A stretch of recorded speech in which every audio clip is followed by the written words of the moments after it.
So ngayon guys, manonood tayo ng mga dating vlog ni Boy Tapang. Grabe siya dito nun. Jinsu, what's up? Boy Tapang nga pala. Yung pag-entry natin tayo ng kalabaw. Second entry natin ngayon tayo ng manok. Pangatlo tayo ng aso. Tara, hanap tayo. Mukbang tayo siya dati, no? Yan, hanapan. Kasikatan na ito nung pandemic eh.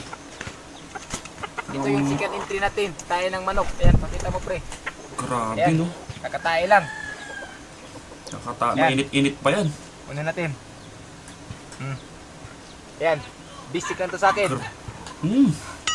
Ayan. Parang mani minanilang ni Boy Tapang yung tayo ng manok. Ano siya lang makakagawa ng ganyan. Walang tubig-tubig. Bisik lang. Anong paldog si ngayon yan si Boy Tapang. So, pangatlong entry natin. Tayo ng aso. Gagawa niya Tara. extraordinary. Bisik lang. Inaanin niya na ngayon. Ito yung pangatlong entry natin. Tayo ng aso. Pakita mo pre. Ayan, tayo ng aso. Oh no! Yan Tayo kaya ni Cherry White, kinain na ito ni Boy Tapang. Mahilig kumain pala ng tae ito.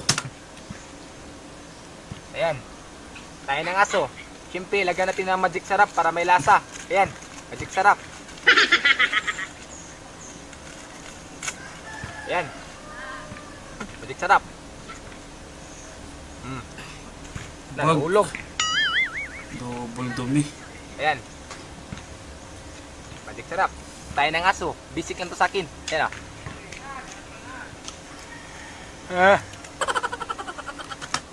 Ito ginawang tinapay, no? Grabe talaga to si Boy Tapang. Tayo ng aso, ginawang tinapay. Gago. Brownies, Sarap. Puta, duwal-duwal na siya, oh. Yumaman dyan, no? Ano lahat gagawin? Balik ako sa lasa. Ayan. Pero deserve niya. Kanya-kanya tayong galawan. Ayan, binudbud pa yung magic sarap na hindi naluto. Ayan, bisik lang. Nisik mura. Iron stomach. Ito lang muna. Medyo nabusog na ako. Maraming salamat. Grabe.